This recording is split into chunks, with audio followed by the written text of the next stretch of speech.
1775, Paul Revere made his famous ride, where he exclaimed the super simple message of, "The British are coming." This was one of the many steps that led up to the Revolutionary War. And while I'm not on a horse, I am here today to tell you that the institutions are coming. And what are they coming for? They're coming for Bitcoin. So while Paul had his ride back in 1775, almost 250 years later, here I am to tell you from Massachusetts that the institutions are coming. They're coming for Bitcoin. So let's dive into it. I'm Jarrett Carpenter, and this is More Than Blockchain.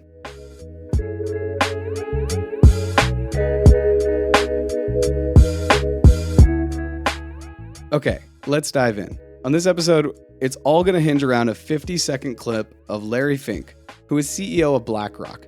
If you don't know what BlackRock is, they have something like $8 to $10 trillion assets under management. What does that mean? They have more money under management than the GDP of like a lot of countries.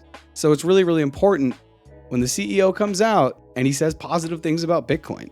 So without further ado, let's just jump right in. And I'd really like to share this 50-second clip with you of Larry Fink when he was on Fox News Business talking about Bitcoin. And I want you to keep an ear out for one very specific word. This word is actually so enticing that after I showed this clip to my father, he said, "Did you hear the word?" And I said, "What word?" And you're going to hear Larry talk about a whole host of different things in this clip, but there is one word that my father said, that is the most important. So let's go ahead and listen to the clip. And also, I do believe the role of crypto is it's digitizing gold in many ways.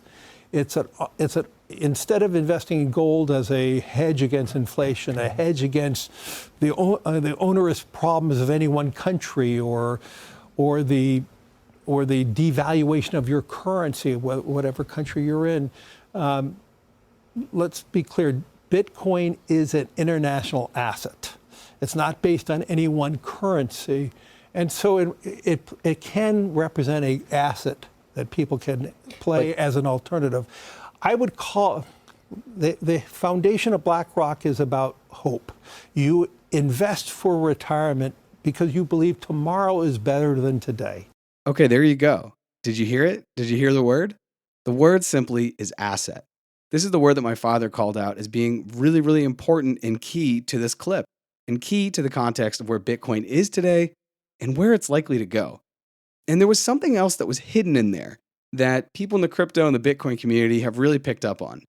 And that is where Larry talked about BlackRock being hope, and that people invest in BlackRock today because basically they're optimistic about tomorrow, and they're optimistic about what BlackRock can give people in their returns for their investment vehicles, for their retirement vehicles, for their pension vehicles, what have you.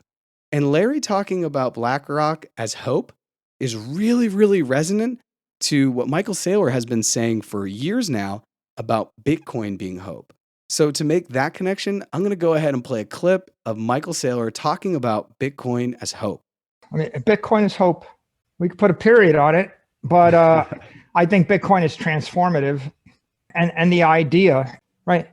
The idea of a true monetary network is a transformative idea, a very big idea, and I think that people can get worn down in the traditional system, and a lot of times when they come through that portal and their eyes open and they start to see the world differently, it kind of is inspirational. Certainly, I see the economy differently today. I see the world differently today. I have a different mission. I have a mission today that was not on my shoulders before, but we all need a reason to live, right? And I think this is a pretty good reason to live. I mean, it's the definition of hope. I mean, it really is. So there you have it. Is Bitcoin hope? Is BlackRock hope? Because if I think back to my geometry class from 10th grade, if Bitcoin is hope and BlackRock is hope, does that mean that Bitcoin is BlackRock and BlackRock is Bitcoin?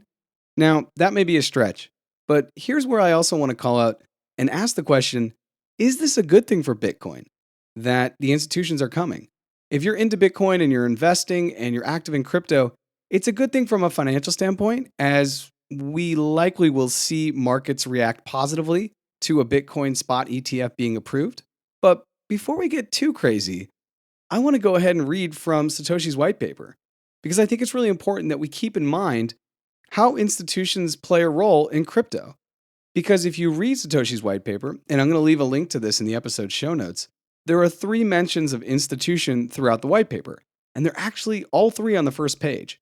So let's dive into those. And I'm going to go ahead and read directly from the white paper. In the abstract, this is how the white paper starts. It says, a purely peer-to-peer version of electronic cash would allow online payments to be sent directly from one party to another without going through a financial institution. There's the first mention of institution. The second 2 mentions come in the next 3 sentences, which is the beginning of basically the white paper in the introduction. It says, commerce on the internet has come to rely almost exclusively on financial institutions. There's number 2. Serving as trusted third parties to process electronic payments. While this system works well enough for most transactions, it still suffers from the inherent weakness of the trust-based model. Completely non-reversible transactions are not really possible, since financial institutions, number 3, cannot avoid mediating disputes. I wanted to read that from the white paper to kind of offer a different idea. That yes, the institutions are coming, and yes, this is going to be great because we're all going to maybe have more money if we've been investing.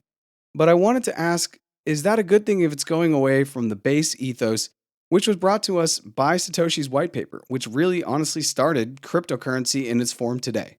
So while I sit here in Massachusetts some 250 years after Paul Revere's ride to say the institutions are coming, not that the British are coming this time, I'm wondering, is that a good thing for Bitcoin? Is that part of the ethos that Satoshi mentioned? And I'm really left wondering, what would Satoshi think if he were alive today? Would Satoshi be cool with a Bitcoin spot ETF if it plays a part in bringing Bitcoin to global mass adoption? What do you think?